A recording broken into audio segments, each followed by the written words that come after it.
And now to introduce our 2 o'clock Interfaith lecture series here in the Hall of Philosophy, where this week we are presenting the theme, Inventing God, a Brief History of Religions. In this week on invention, the Department of Religion has framed a week of conversations on inventing God. We added the question mark in part because many traditions believe that humans only know God because and when God reveals God's self to humanity. But other traditions maintain that the process of discovering the holy is evolutionary and incremental. So Monday we heard from Professor Bulkley, who started us 50,000 years ago with 3 prehistoric traditions and 1 ancient tradition. The indigenous Aboriginal peoples of Australia, those in Southern Europe who created the magnificent cave paintings, and the Native American or Indian First Nations. And then we shifted to the ancient Greeks, all of whom drew, in his perspective, from dream consciousness in the construction of their early belief systems. Yesterday, we heard from a spiritual leader of the Parsis, as he asserted that Zoroastrianism emerged roughly 1800 BC as the earliest systematic presentation of monotheism, both influencing and receiving input from Eastern religions and early Judaism. Today, we travel to the Indian subcontinent and the rich vitality of Hindu traditions with our speaker, Professor Laurie Patton, as our guide. Then tomorrow, Rabbi Ed Feinstein will lead us into the religious imagination of Judaism. And on Friday, Alec Ryrie will focus on the invention that drove the Protestant Reformation 500 years ago. And then next week, this conversation continues as we move on to engage Islam and contemporary forms of Christianity. Professor Laurie Patton is president of Middlebury College in Middlebury, Vermont. An authority on South Asian history, culture, and religion, she's the author or editor of 9 books and more than 50 articles in the field, and has translated the classical Sanskrit text, the Bhagavad Gita. In addition, she has published 2 books of poetry.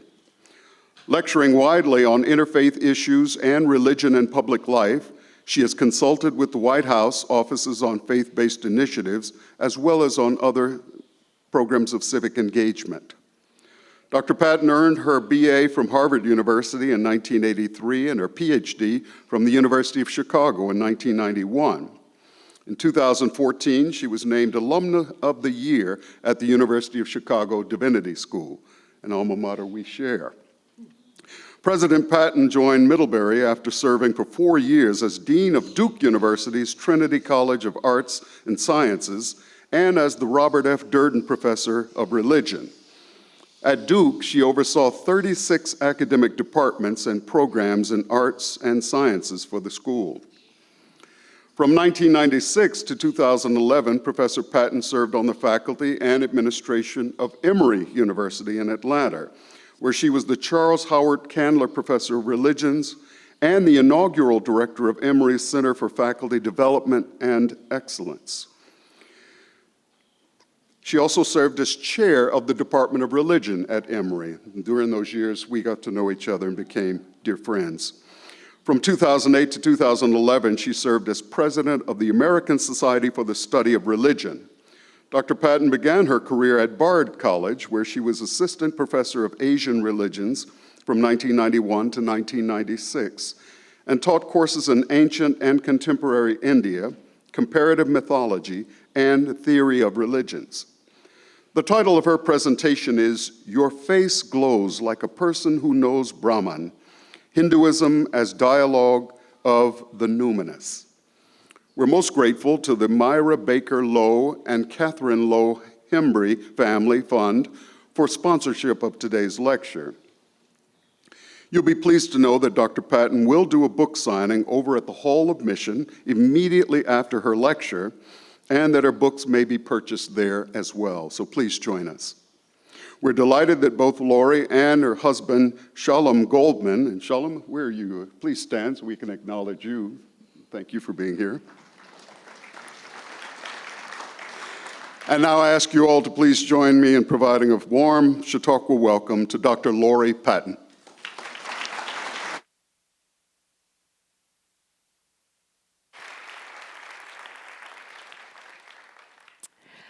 Thank you so much, Robert, and thanks to everyone at the Chautauqua Institution. Maureen, our Associate Director, Delaney, my interviewer, and Bill and Maggie Brockman, our host at the Hall of Missions, and Meg, the Summer Program Assistant. It is a thrill to be here with all of you to share what I love, the religions of India. In this lecture, I hope to tell you the story of the Numinous, that wonderful word coined by the early 20th century thinker Rudolf Otto. The Numinous means the sacred, but not just any old sacred. The Numinous is that sacred experience which causes us to be in awe, to tremble. And as the title of this lecture suggests, the Numinous causes our faces to glow. My encounter with the Numinous in India certainly caused my face to glow, and I hope it does yours. I'll begin in 1500 BCE with the early Indian practice of sacrifice. I'll then take you to the philosophers who retired to the Indian forests around 900 BCE, and end with the story of everyday Hinduism around 200 CE, with that great Indian text called the Bhagavad Gita, or Song of God, which I translated in 2008 for Penguin Classics. That's going to be our route today, so buckle your seatbelts and let's get going. You've already heard in a recent lecture about primal spirituality, as Robert just mentioned, and about human relationship to the elements. I think sometimes the elements, the natural elements, are the best and closest window we have to seeing God. That was certainly true for Zoroastrianism, where fire is a primary medium through which people worship God and through which one could see God. Fire is also a primary medium in early Indian religion.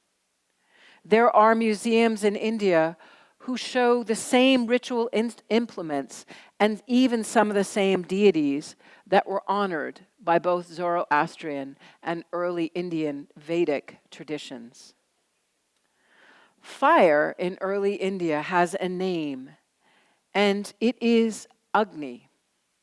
It is where we get the Latin word ignis, and it is therefore a name we think about every time we start our car's ignition. We are honoring Agni every time we turn that key.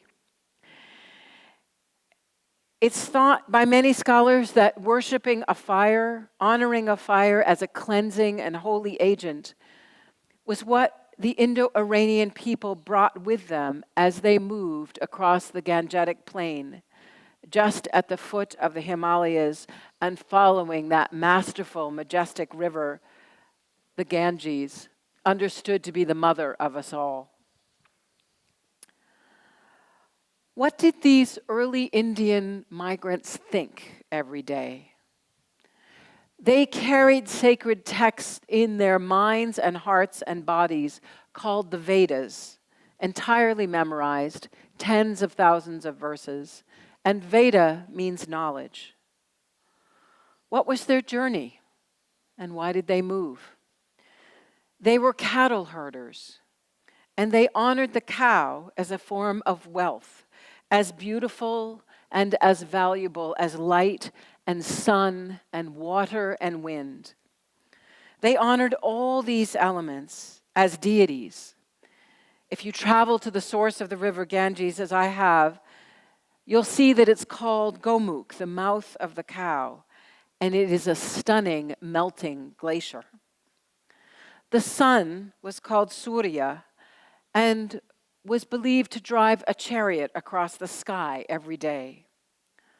Water was honored as that which contained light and that which slaked our thirst. And the wind god Vayu swept across and traded messages with the goddess of night, Ratri.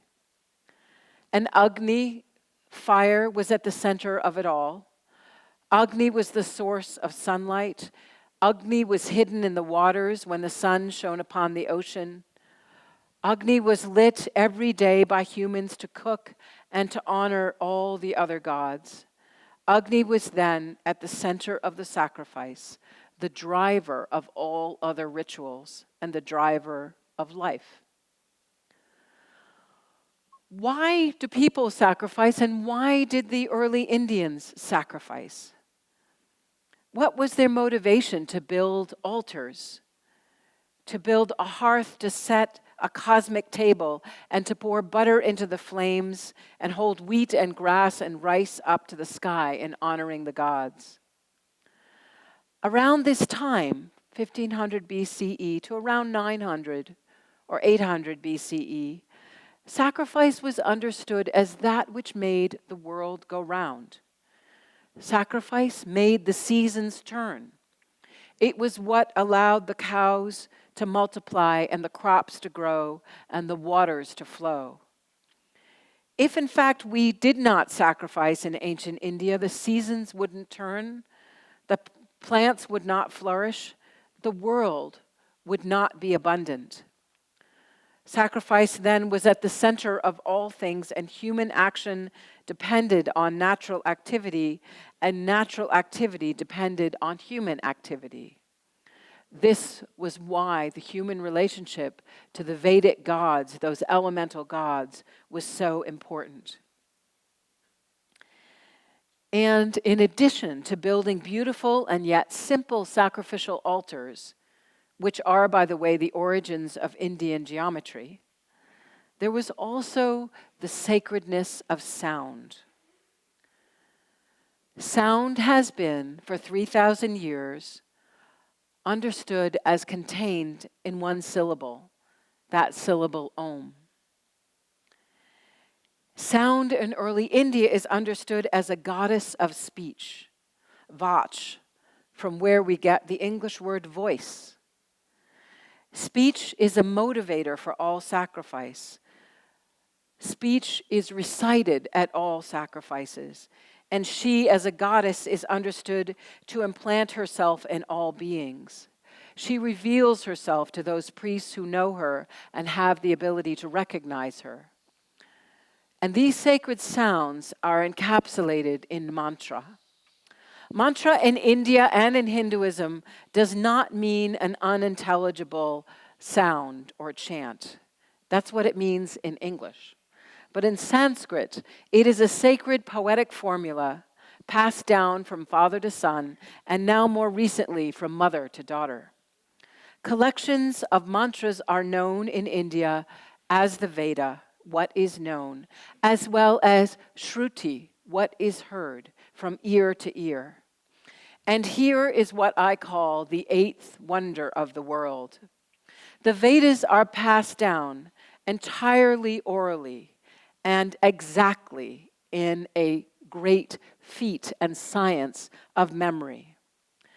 The British, when they colonized India, were astonished when they discovered a pundit or learned religious teacher in the southern state of Tamil Nadu and another one in the northern state of Kashmir who had never met each other and could recite all 10,000 verses of the Rig Veda exactly the same.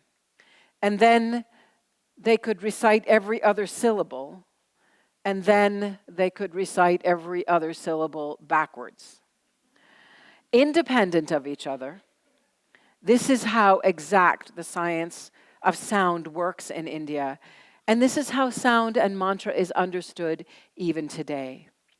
What I tell my students frequently is it's like a game of telephone, only really, really serious, with really important consequences if you get it wrong. So how did we get to contemporary Hinduism, and what are the main ideas that we might encounter today from this world? As a way of telling the rest of the story of Hinduism, I'll share with you a tale from the ancient Indian works called the Upanishads, literally to sit down near a teacher. These books arose because, like all complicated and beautiful systems, the sacrificial system in early India over time became too heavy. It became too complex. And those migrant cattle herders and honorers of the sun had begun to settle in the Gangetic plain, and they began to prosper in villages. And when there is settled civilization, there usually does emerge philosophy. And this happened in India around 900 BCE. Many priests and warriors and even householders began to wonder and to ask the following question: what really is the power behind the sacrifice that makes the world go round? How can we know that fundamental power? What is the most effective way to know it? And many of these questioners retired to the forest from the village and began to converse with each other. And they began to converse with teachers who had meditated in the forest, asking for these answers. Through meditation, they came up with a single idea, that the power behind the sacrifice was called Brahman.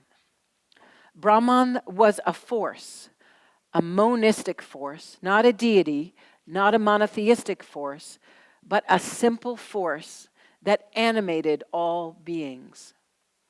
According to early Hindu ideas, Brahman animates my voice as I share these ideas with you. It animated you as you got up in the morning. It animated the leaves that you saw and the light that you switched on and the smile or the tear on the face of your friend. And according to these ancient Indian teachers, if we meditate long enough, we will come to understand that the self that inhabits us, the soul that we have, is the same as Brahman. That self in Sanskrit is called Atman, and many people translate it as soul, sometimes more accurately as a self. And that small soul is identified and identical with Brahman, the force that animates the universe. And yes, you are guessing correctly, the author of the Star Wars movie series were inspired by Indian texts. If you somehow resonate with the idea that the force is with you, that is because you have understood the Upanishads. So let me tell you a story from these beautiful books that is a little different than Star Wars, but in many ways perhaps somewhat the same. A young boy named Satyakama said to his mother, "Mom, I'm going to study the Vedas. Tell me the name of my father and my caste." His mother was not a married woman, and in India, the child of a woman who has not been married is considered an outcast. He is not recognized by society and not entitled to study the Vedas. So his mother said, "My child, I do not know your family name. I was in service in different households. I do not know who your father is, but my name is Jabala, and your name is Satyakama." The little child, Satyakama, went to a sage and asked to be taken on as a student. And the sage asked him, "What is the name of your father, and what is your caste?" The boy repeated to him what he had heard from his mother. And the sage said at once, "None but a Brahmin could speak such a damaging truth about himself. You are a Brahmin, and I will teach you. You have not swerved from the truth." So he kept the boy with him and educated him. This teacher gave Satyakama 400 lean and weak cows to take care of and sent him into the forest. There he went and lived for some time, and the teacher told him to come back when the herd would increase to the number of 1,000. After a few years, Satyakama heard a big bull in the herd saying to him, "We've become 1,000 cows now. Take us back to your teacher, and I'll teach you a little bit of Brahman." "Tell me, sir," said Satyakama. The bull said, "The east is a part of Brahman, so is the west, so is the north, and so is the south. The four cardinal points are parts of Brahman. And now fire will teach you something else about that force." So on the following day, Satyakama started for his teacher's house, and when in the evening he'd performed the sacrificial fires and was sitting near it, he heard a voice come out from the fire. "Satyakama." "Speak, fire," said Satyakama. You might remember a very similar story from the Hebrew, where Samuel hears a mysterious voice.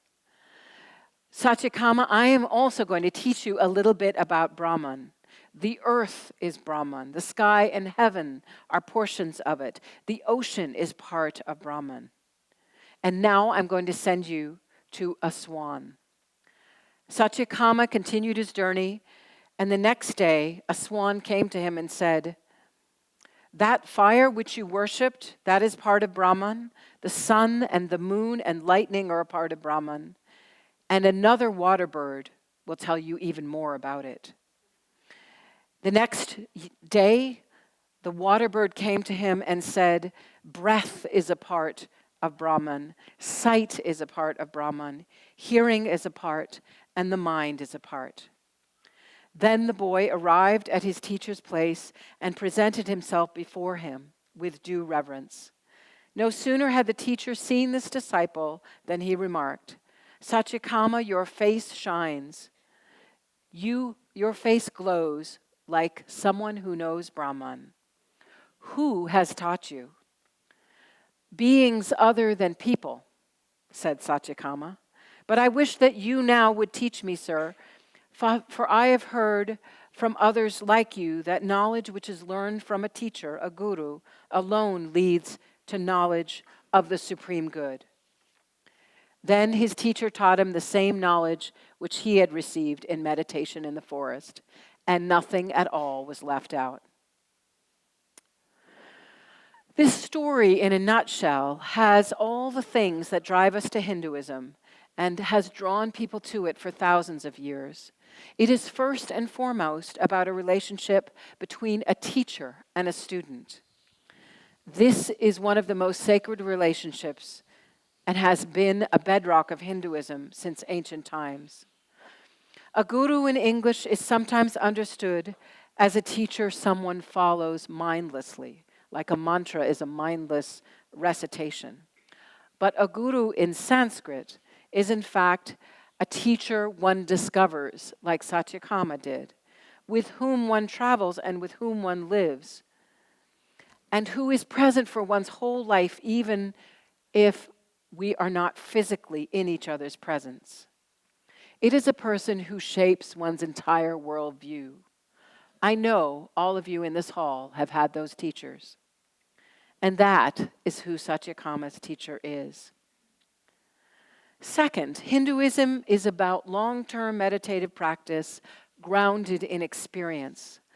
Satyakama goes from source to learn about Brahman, fire, birds, bulls. And his face glows with every new experience he has. This is what we mean by the numinous, something that makes us tremble and makes us stand in awe. And yet this grand adventure is just a preparatory experience for learning with a teacher. Third, the story tells of the ways in which the ordinary experience of everyday life, in relationship, in contemplation, leads us to Brahman, and how our journeys in everyday life shape us in our understanding of Brahman. In other words, Brahman is known in dialogue, in conversation, hence the title of my lecture. In conversation, the force that animates us becomes manifest. That is why relationship is so fundamental to Indian spirituality. It is the prism through which we see the power that creates attraction and repulsion and growth and decay. If you read some of the earliest Upanishadic texts, they sound as much like lessons in biology as they do as lessons in the spirit, but they sound like both at the same time. It is no wonder that these texts inspired Emerson and Thoreau to think about what they called the world soul. The world soul was an early translation of Brahman. And it was this idea that in part inspired Bronson Alcott's early ideas about communal living. And these ideas inspired the possibility of compassion for Native American ways in Thoreau's writing and in his commitment to retreating to the forest. So when you visit Walden, think of the Upanishads and think of America's debt to Hinduism. So what came after these brilliant early philosophies? The Upanishads also inspired the idea of karma. This idea and this insight is based on the idea that we are reborn over and over again. The permanent cycle of death and birth and death and birth is called samsara. By the way, samsara was this first, a perfume at Macy's second. Karma is also not good luck, which you buy in a box when you order a karma box from a catalog. Karma is something that's talked about frequently in English as luck. But it is a simple but profound idea in early Sanskrit. It's the idea that any action has a result in this life or the next. Any action has a result in this life or the next. As one teacher of mine frequently put it, karma is a mirror to oneself and a mirror to one's past and future lives. What happened to me today is the fruit of what my deeds were in previous lives, and even what my deeds were in this life or this morning. Everything has an effect. And every time I act, particularly with clinging, with excessive possessiveness, with excessive love or aversion to something, that clinging creates a karmic seed. It's what Hindus mean when they talk about sowing the seeds of clinging. Unbridled passion, if not understood in its proper nature, is something that propels us to act in a way that has real consequences. Hatred, if not understood in its proper way, is also something that propels us to act in a way that has real consequences. One Sanskrit phrase for this is ahamkara, literally the making of the idea of I or me, that I cling to something because I think of it as part of me, as belonging to me. And when I learn to let go of those things, even let go of the very idea of I or me as owning my body, as owning my house, my children, my family, my colleagues, only when we let go of those ideas are we able to slow down the endless cycle of clinging. In early India, the endless cycle of birth and death that is samsara. Clinging is a form of suffering. This idea was a part of Hinduism as well as inspiring the emergence of Buddhism and Jainism in the same period. And the interesting thing about this idea of karma is that it can also give rise to compassion for all things. Hinduism teaches us that if all of us are cycling through births and deaths, then it is certain that I was related to you in a previous life, and that you were related to me. It is certain that I ruled over you in a previous life, and it is also certain that you ruled over me. And because we all were in different kinds of relationships to each other in previous lives, and we will be in future lives, we can imagine any number of other relationships to each other, certainly ones other than the ones we currently have. And this idea opens our imaginations to think about other possible forms of relating, ones that are different than those that are difficult for us right now. And therefore, it helps us to imagine each other's lives sympathetically, because it's as if we had led them ourselves. And according to the idea of karma and samsara, we in fact have led them ourselves. As one teacher of mine also put it, it's guaranteed that I was your mother in a previous life, and I'm really, really sorry. It's also in these early texts that we think about moksha, or ultimate liberation, from that cycle of samsara. In meditation and contemplative practice, if we have truly understood Brahman, life after life, the soul is released from that endless cycle of birth and death. Some describe this as the release from clinging. Some describe it as a state of unutterable joy. And some describe it as a state where there is no difference between self and other. This is the beginning of other forms of Indian philosophy, particularly the well-known idea of yoga. Yoga is frequently translated as discipline or spiritual path, and it's now recognized as a term in Western culture, frequently associated with a regimen of stress-relieving exercise with some spiritual teachings attached. But originally, the term yoga derived from the Sanskrit verbal root yuj, to yoke or to join, and thus, relatedly, to engage intensely in something, to follow a discipline. The idea of yoking has very important connotations. It is a very serious path, a mantle or a harness to take on, as the concrete idea of a yoke implies. Yoga almost always involves some kind of meditation or focused concentration, and it is a path to Brahman. When the Indian original yoga teacher Patanjali wrote his Yoga Sutras, the earliest yoga text that we have, around the 2nd century CE, he conceived of 8 stages of yoga, involving posture first, breathing next, mental focus, and ultimately the dissolution of the distinction between subject and object. Yoga can involve any number of paths, such as Hatha Yoga, cleansing all the levels of the body with physically based techniques.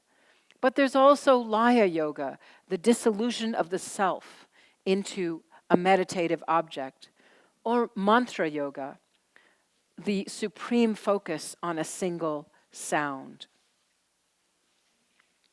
The early yoga texts speak of the ways in which body and mind can be disciplined and controlled, so that there is no difference between body and mind in the end, no difference between self and other.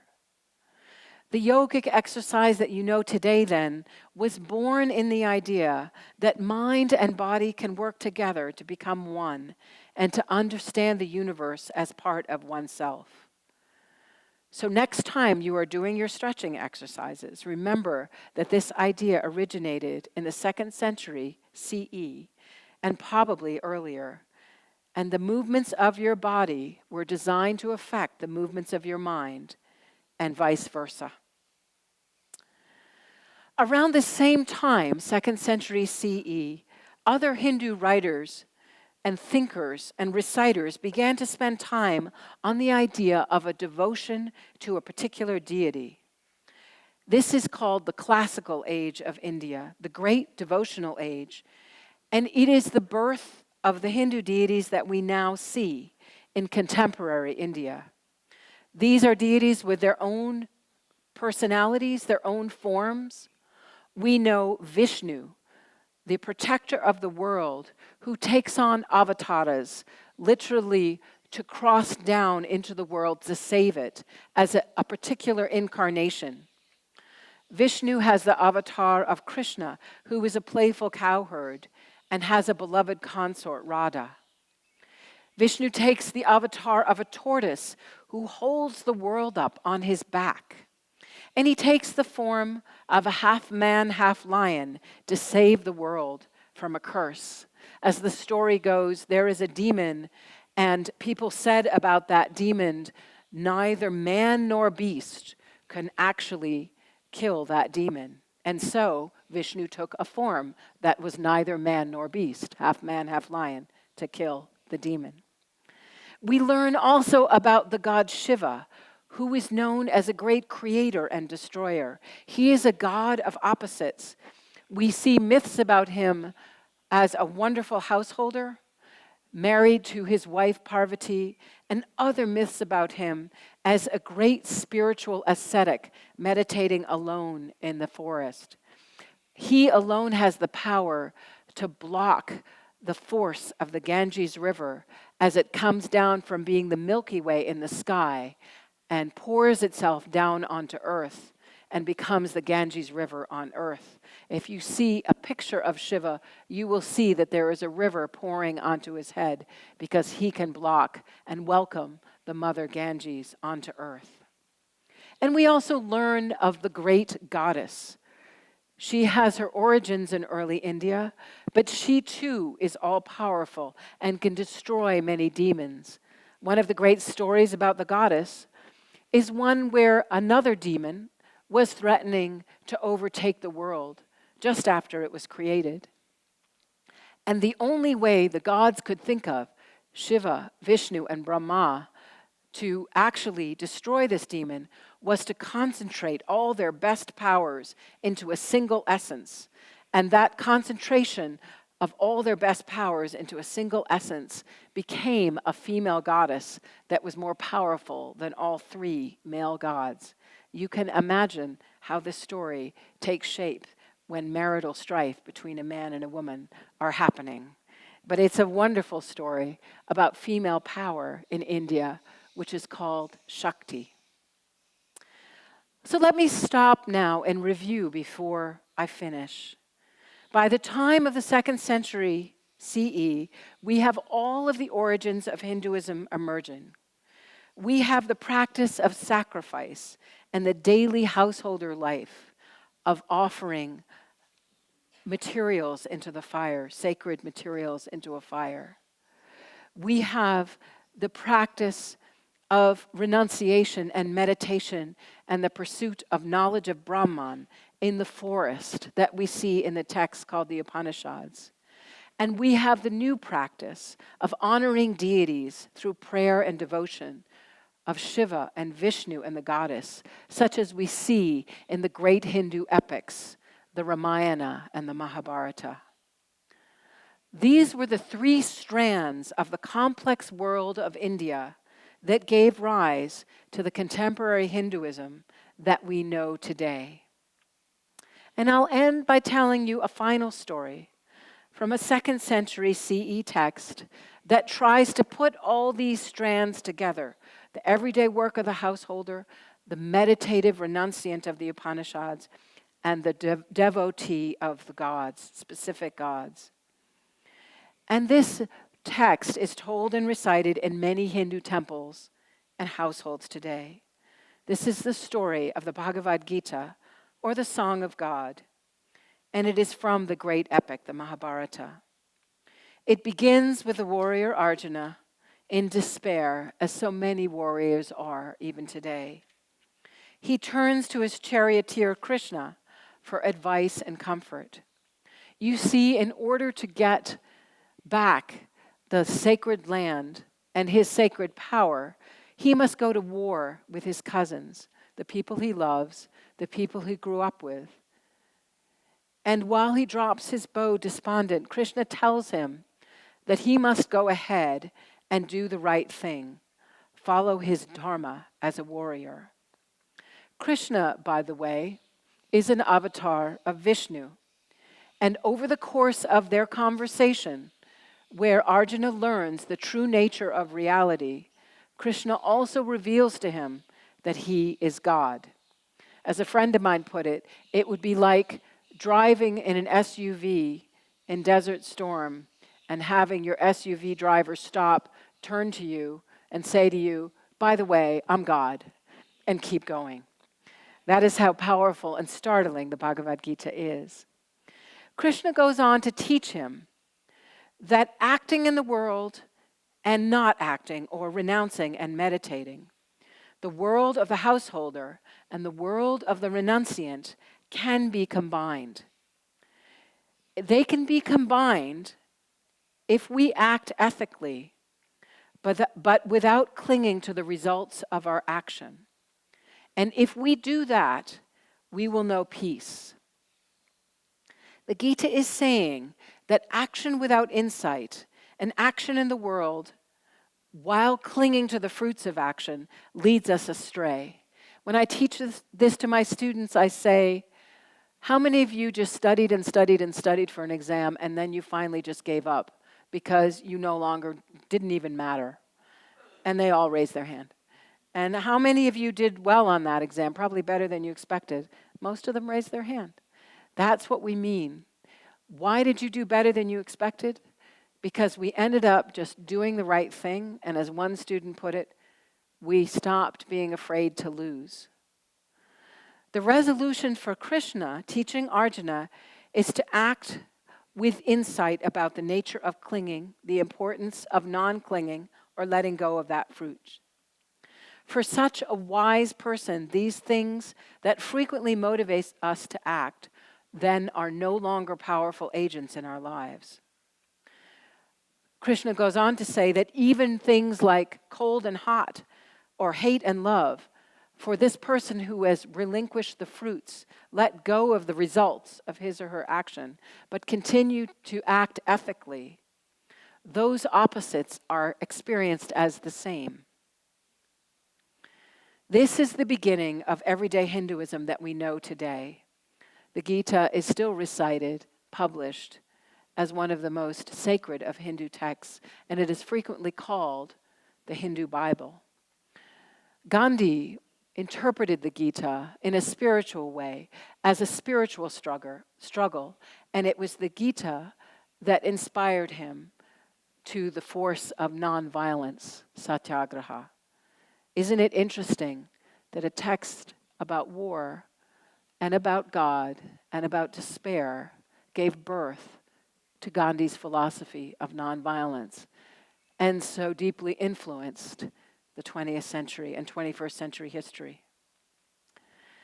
But if I'm an everyday person, I'm going to want to ask, as Gandhi did, does letting go of the results mean that we act without morality? Not in the least. For the Gita and Hindus understand that acting is grounded in ethics, what we call in Sanskrit dharma. Dharma is one's sacred duty in the universe. Arjuna begs his teacher and companion and God, Krishna, to begin a dialogue. Talk to me, he says at the beginning of the Gita. Teach me my own dharma, my own sacred duty. And dharma means being right with the sacred order of the universe. In other words, to be ethical is to connect with the divine.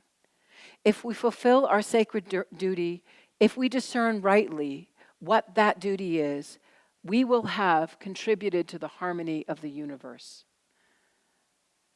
So in thinking about action without clinging to the results, in thinking about sacred duty, in teaching this philosophy, the Gita is one among many Indian texts and meditations on the nature of the basic questions for each one of us and each individual.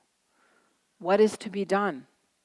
How do I fulfill my duty so that I can contribute to the overall harmony and right order of the universe? One way to think of this idea is through the thoughts and words of Martin Luther King, who in one of his more well-known speeches in Philadelphia spoke of labor and street sweepers' relationship to God. Whatever your labor is, he said, whether it is that of the street sweeper or the preacher, be the best you know how to be of that thing, because you have turned your labor over to God, because you are no longer worried about how it will bear fruit. You do it because it itself is sacred. It is no accident that these words of Martin Luther King sound like early Indian thought, because they are. Martin Luther King was inspired by Gandhi, entranced by Gandhi's teaching, visited India, and Gandhi was in turn inspired by the Gita, yet another American debt to early Indian ideas. So in this lecture, I've taken you from the honoring of the elements, fire, water, wind, and sun in sacrifice, that ancient Indian practice in 1500 BCE. I've then showed you the 900 BCE Indian origins of philosophy and meditation, started by the forest sages who contemplated Brahman, that unifying force, and knew that their own souls were connected to that force. We've seen the origins of yoga in these ideas too. And we have traveled together then to the 2nd century CE world of the classical Indian gods, where one might become devoted to a particular avatar, incarnation, who saves the world. Shiva, Vishnu, the goddess. And we ended in that same world, the Bhagavad Gita, also from that same period, which inaugurates the everyday Hinduism we know today, and introduces the idea that you can be an actor in the world who has the heart of a meditator, who acts for sacred duty and not for the results, and who honors God in doing so. So let us turn back to the wonderful story of Satyakama. He learned about the Numinous. He trembled with awe in speaking with nature and was transformed by it.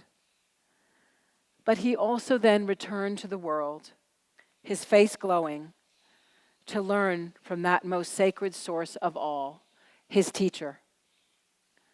The experience of the numinous in relationship, that is the essence of Hinduism and the most powerful lesson that our American thinkers have gleaned from Indian texts. Like Satyakama 2,500 years ago, Emerson, Thoreau, Martin Luther King, their faces too glowed with the knowledge of the force that unites us all. May yours glow too. Thank you very much.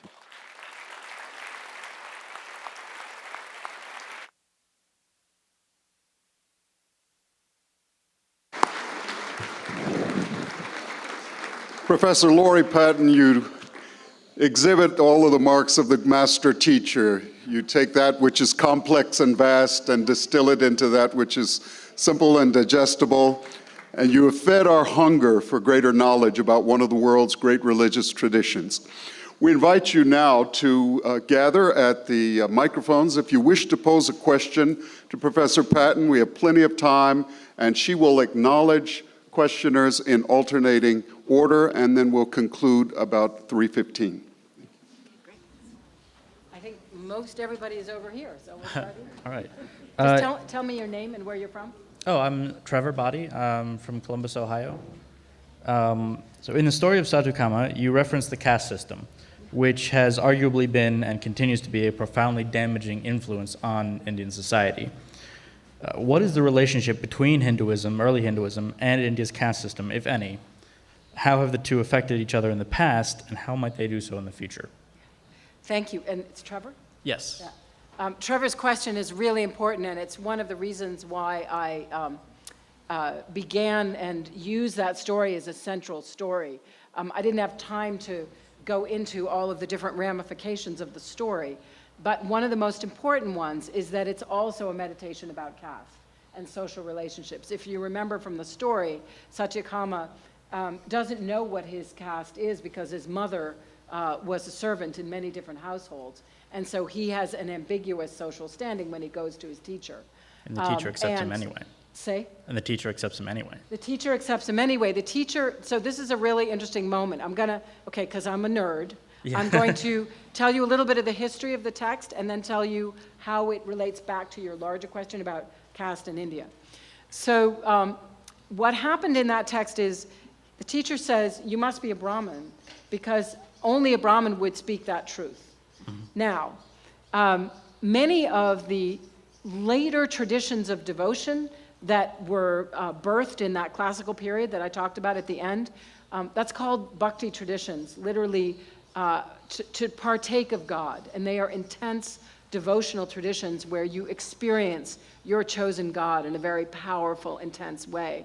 And many of the Bhakti saints, these are holy men who became known for their intense devotion to God, were very much critics of the abusive practices of the caste system that was present.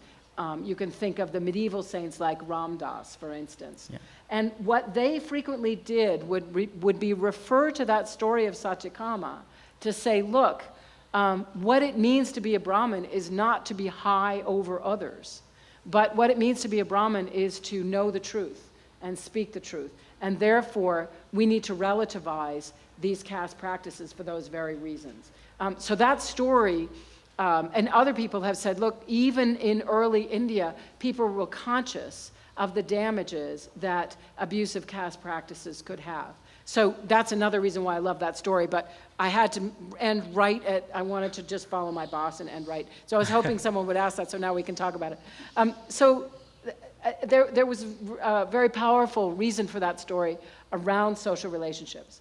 So the origins of the what we now call the Indian caste system began with the probably even earlier than the hymn from Rig Veda 1090, but that is the earliest reference we have. And there, in that Vedic hymn, which was memorized orally, the highest caste Brahmins were said to be born from the head of a god, and the warrior from the torso, and the merchants and farmers from the thighs, and the Shudras or servants from the feet. Interestingly, in that hymn, there is no statement about whether things are higher or lower. They're simply different parts of the body. Many, many interpreters of that hymn have used that, including even the ancient law books, which we didn't have time to talk about, the Shastras, to create very clear social hierarchies. And so those social hierarchies were very real, very much part of Indian law. Indian law also teaches interdependence of those social hierarchies. But over time, and I think certainly over medieval India and coming into the modern period, the idea that social hierarchy was sacred and immutable became a very damaging part of so much of certainly a certain kind of life in India. The thing I want to make sure of, though, so absolutely, and many times even that Rig Veda hymn or some of the earlier law books are referred to reinforce that very damaging social hierarchy. That is exactly what Gandhi was trying to resist, which is why he didn't use a lot of those early law books, because they were reinforcing. We could talk for many minutes about it. But I'll end by saying the interesting thing that I think is important is that when I teach about India, I want to make sure that people don't think of Hinduism only as a function of caste. The three stereotypes that you see, and still what New York Times covers when it covers India, are three things: famine, poverty, caste system, and now Bollywood, right? Those are the three things. And so I want to always make sure that we get a complex understanding of what that caste system looks like. Right. That's probably way too much information, but I hope that that's answers your perfect. questions. Thank you. Hi. Hi, Dr. Patton. Cameron Pennybacker, Macon, Georgia, Atlanta, Great. Georgia. Good. Thank you for such a sweeping and specific conversation. It's quite a gift and talent to be able to pull those two together. I want to ask, if I can, about the actionable relevance of Hinduism in the American public square, some potential there. American culture seems like it is increasingly gripped by a construct of, at best, rugged individualism, and at worst, a selfish me and my alone proposition. How can the concept of karma assist us in understanding our lives and actions as connected and impactful to one another? Yeah. More broadly, how can we better be our brother's keeper? Yeah. Very small question. Thank you for that, Cameron. Yes. Brief answer is Yeah, fine. right. One of the things that my wonderful friend Robert mentioned at the early part of his introduction is I've become really interested in teaching a new model for interfaith relationships, which is why I love this title of this series. And I have training in conflict mediation. And so my answer to you is going to be informed by both of those things. I think interfaith dialogue is fantastic, but the thing that genuinely shapes our ability to live with each other and not just affirm others' religious identity, but realize that we are interdependent religiously, is a civic space, a civic democratic space, where we can actually work on projects together. It's sort of like a service learning for interfaith. And I just came from leading a workshop with Ibu Patel, who's going to come and talk to you next week. So tell him I said hi. And that is a really important model. Now, why does that matter? I think in order to get beyond that kind of I and me versus a kind of groupthink and then into some other space, is to imagine a space where we acknowledge our interdependence and where we will not leave each other. And that's a really hard thing to do. So in conflict mediation, if people are yelling and screaming at each other and have killed each other and about to kill each other again, the number one thing that you have to do, forget about reconciliation. Reconciliation's off the table for now. Just keep them at the table. A lot of mediations that I've done in academia have been all about, can we keep you at the same table? That's all that matters right now, is being in the same room. And so I think that that's a very important and realistic way of thinking. And so how does Hinduism apply to all that? Because Hinduism, and particularly the idea of karma, is focused on and whether you can scientifically refute it and so forth, but if you take it as a given, it's an irrefutable, immutable fact that I'm related to you. Not because I just met this cool person, Cameron, and I love Chautauqua, and I'm having a time of my life hanging out with old friends and talking about stuff I love. All of that would naturally create a relationship. But it's much more that I have a sacred obligation to you because of a previous relationship that's certain I had. So immediately my connection to you is one of sacred obligation. And that informs everything that I do. And so for that reason, I'm going to stay at the table with you. So that's a very specific answer, informed by conflict mediation, but it's the only one I think that works. And it's not about dialogue or talking only. It's actually, although, as I said, it's all about conversation and God emerging through conversation, but it's also because I assume that there's a sacred bond with us and for us. So even though it's not just a matter of disagreeing, like you like carrots and I like peas, I might hate your ideas, but I am going to stay in the same room with you because of that sacred obligation. So I'm writing a piece about this very idea, so thank you for that question. Thank you. Yeah. Other side. Okay, there is, hi, now I'm moving to the other side. I'm interested in you mentioning sacrifice. Yes. And I thought yesterday in Zoroastrianism, the sacrifice that he spoke of seemed to be tending the fire in the temple. And you also spoke about the fire. And I'm wondering, sacrifice means making holy, to make holy. But in the Hebrew tradition, the Jewish tradition, we have the slaughter and offering of animals, often the pouring of the blood on an altar and then the fire. And then in Christian belief that the death of Jesus is the end of sacrifice, followed shortly by the destruction of the temple and the end of sacrifice in Judaism. Can you illuminate something about these different understandings of sacrifice, or how they're the same, or where is the dying? Is there always dying in sacrifice? Okay, what's your name? Mary Giegengach-Chireller from Syracuse. Okay, Mary from Syracuse. Okay, I think there were two questions that you were asking. One is kind of how the modality of fire might come into play in different ideas about sacrifice. And second is how the modality of dying and what the question of dying is. I'm going to answer first in the context of Hinduism.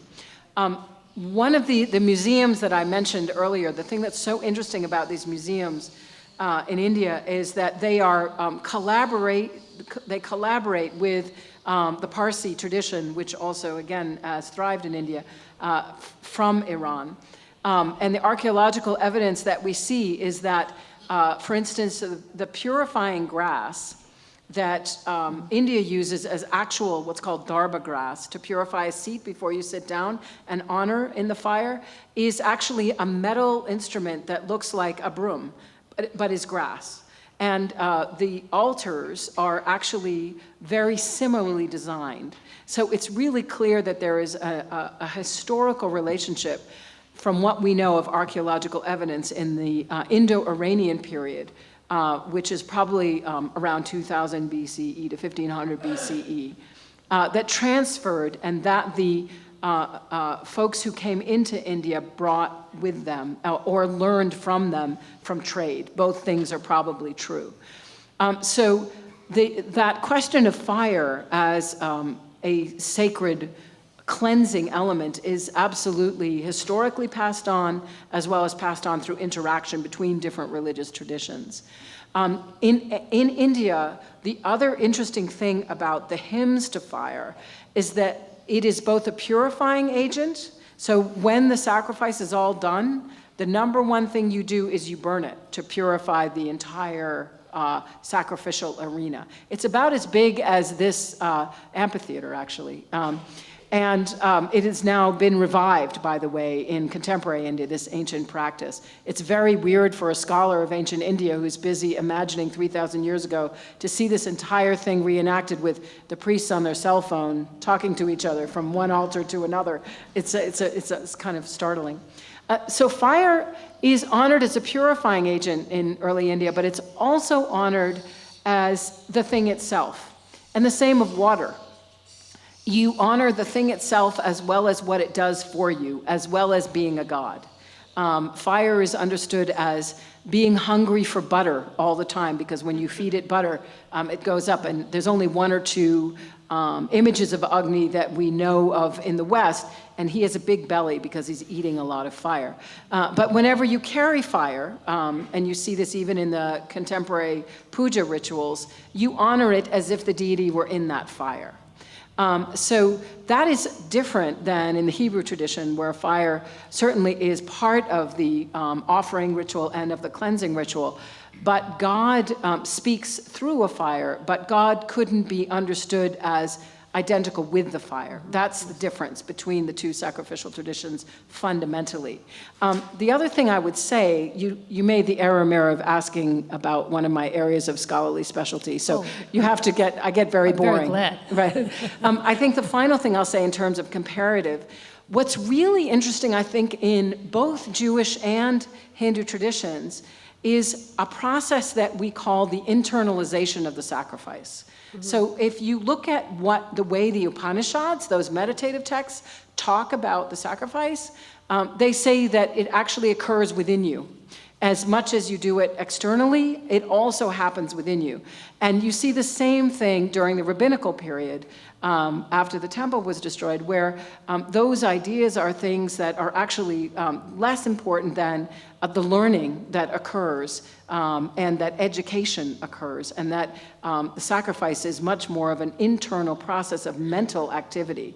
So I think in comparative religion in general, you do see a really interesting way in which when people stop actually sacrificing, they do have a scholarly tradition of commenting on the sacrifice, but they do so through a process of internalization, which itself is really interesting and becomes its own spiritual tradition. So, Thank you. yes. Okay, back to this side. Swivelhead, here we go. Hi. My name is Øystein Halvore, and I'm from Norway. Hi. What does the important female deities, goddesses in Hinduism do to modern women's identity in India? Yes, thank you. That's a great, I teach a whole class about this very idea, which is, I call this class the women in the sky and the women on the ground problem, right? And it is a problem, right? So a lot of my women students will ask me, if there is this beautiful sacred goddess named Vach, and there's a goddess of dawn and the goddess of night in India, there's so many different kinds of goddesses, and then she becomes powerfully that one goddess that I mentioned. Why could she not be a role model for women in India? And I think the dynamics, as always, are very complex. There are a couple things to say. First of all, that idea of feminine power is very, very important, and it emerges as a philosophical idea in the tantric traditions, which I didn't want to overload, so that emerge certainly in late classical and in medieval India. The idea is that Shakti is, as a female power, is a complement to the male power. And this becomes one of the ways in which some of the great tantric philosophers actually perceive the universe. And you can see even earlier versions of this in early Indian philosophy that predate the yoga traditions. The thing that's important, though, is that even though this idea of Shakti was powerful as an animator and complement to the universe, it didn't necessarily lead to a political understanding, but more of a religious one. Many times, Shakti was understood as something that women had, but Shakti was primarily the power that helped them endure suffering, which is a really different idea than help them become empowered. And it's really been only in the 20th century that you will see the explicit use of the idea of Shakti and the goddess by feminists to think about empowerment. There's a wonderful book by Neela Saxena, Saxena, that talks about how feminists could use this Indian idea of the divine. But I think you see this again, to think comparatively for a second, in other traditions as well. The power, for instance, of the Virgin Mary is very intense, but not necessarily a power that will liberate women in any given historical age. So what I tell my students is, to be a complex thinker about religion, you need to realize that there isn't a one-to-one relationship necessarily between a powerful female deity and women's empowerment, that women have to make that connection and use it in their own theology for their own empowerment. So. My name is Roland Bennett from suburban Philadelphia. Hi. My question is not really quite in your ballpark, but it's in the parking lot next door. Good. Go for I it. assume you've talked to hundreds of young people about religion, and I've talked to a few dozen. And I often hear, and heard it just yesterday, I'm not religious, but I'm spiritual. Can you help me understand what they mean? Sure, yes. I'm going to partially put my college president hat on, because that is also where the parking lot where I live. In fact, one of the fastest growing, every college, when kids come on board, students come on board, they will check off what they are. And the fastest growing category for all of us is what we call, as scholars of religion, the nuns, meaning N-O-N-E-S. And that is a non-trivial fact, that the largest growing category are nuns. There are probably many nuns in this room. And the interesting thing about the nuns, there are two things that we are now finding out. Scholars are beginning to do research on them, to think about the spiritual but not religious category in a sociological way. Robert Bellah and Robert Wuthnow are two great sociologists of religion who write about this. And one of the things that they talk about in the early days, they thought the nuns would be what Robert Bellah called Sheilaism. And Sheila was a person who said, I'm going to just make up my own religion, because we are so, kind of pluralistic in the West that we can do that. He wasn't quite right. There isn't so much Sheilaism where people are making up their own religion, but what they are doing is using the huge voluminous literature in comparative religion that we now have as a form of spiritual seeking. They will read different texts as seekers, and what we used to sort of disdain as smorgasbord religion is now an authentic path for many people. Again, perhaps even many people in this amphitheater. And I think that's a wonderful development. The issue for the nuns is that many of them don't have, specific rituals or things that draw them together on the basis of a daily calendar or a yearly calendar. And very frequently the nuns get lumped with the humanists, which has there is a tradition of humanist thought. You can check off the box humanist. If you go to a large university, there's usually humanist society.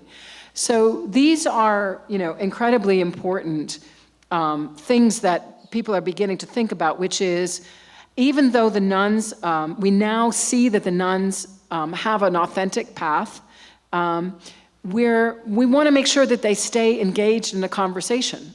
They stay connected to the chaplaincies of different universities and colleges.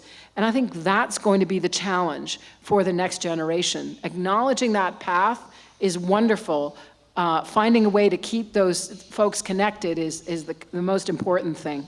I would also like to recommend to you a wonderful thinker, Frank Clooney, who is a dear friend and Jesuit and also scholar of South Asia. And he writes a lot on Catholic and South Asian focus.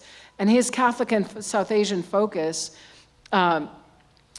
he talks about all of us need to have a secondary tradition, whatever that is.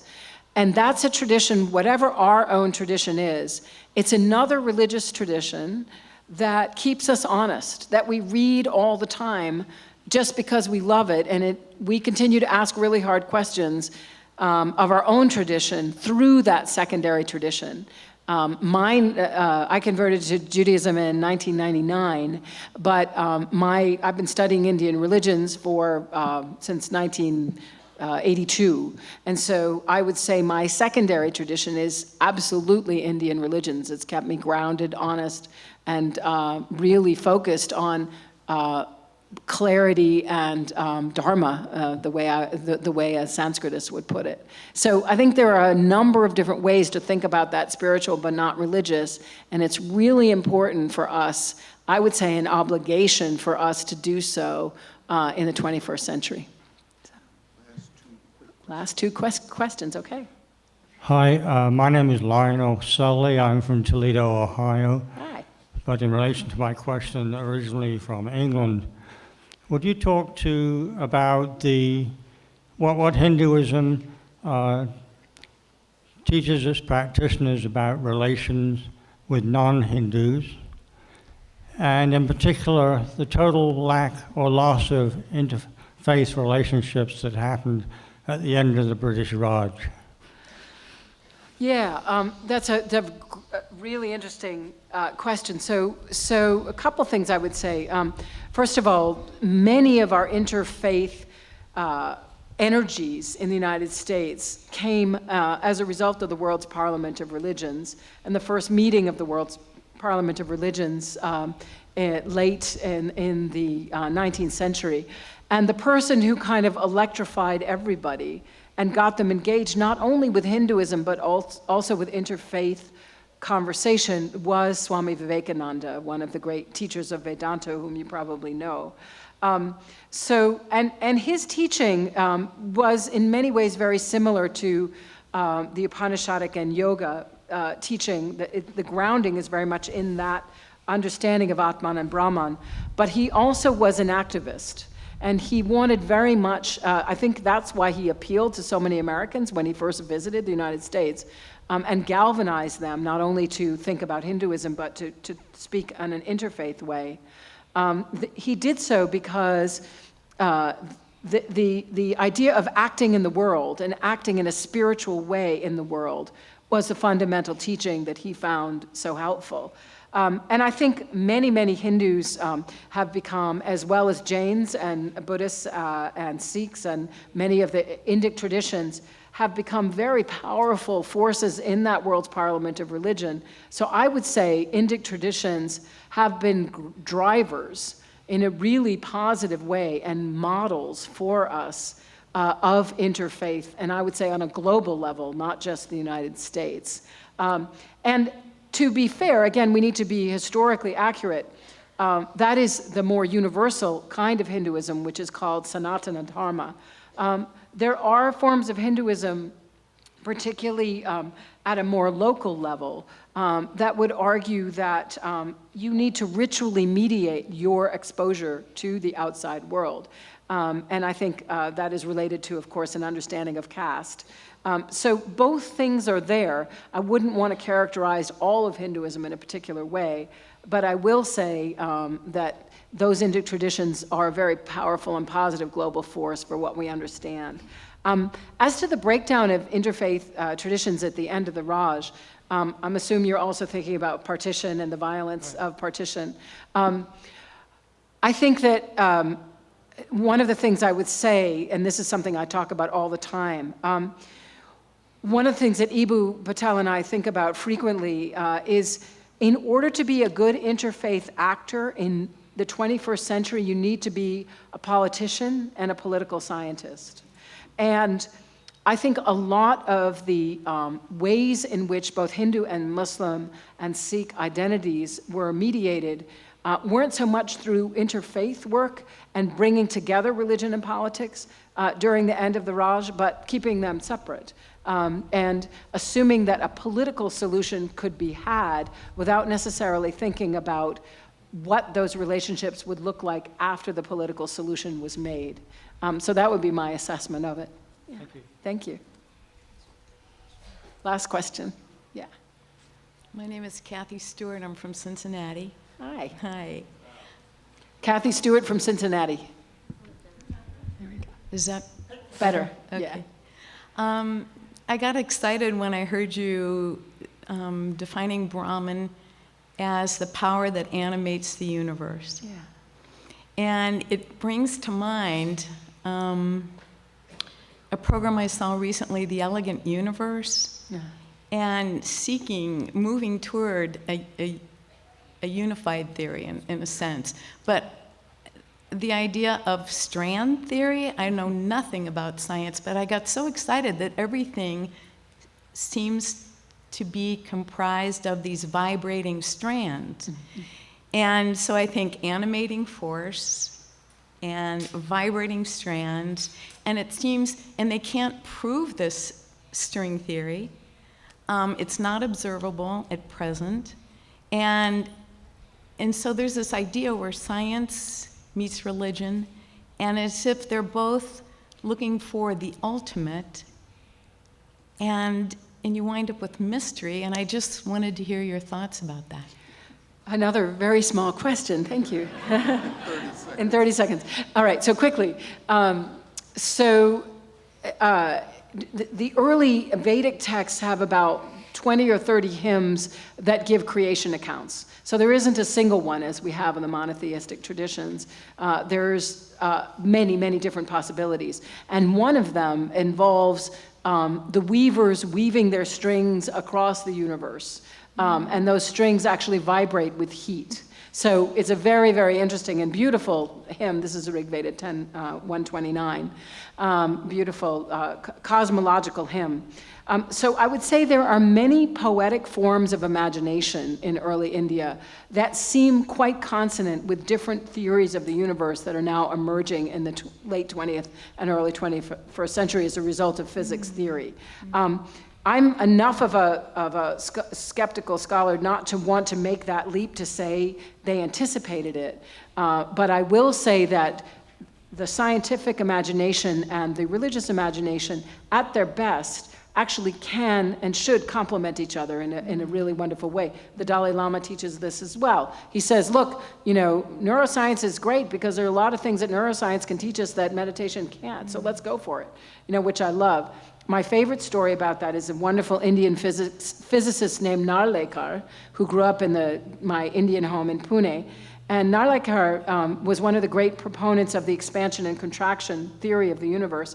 And he said the reason why is because he grew up with stories about Vishnu, the god Vishnu, in between the worlds being created and then being destroyed and then being created again.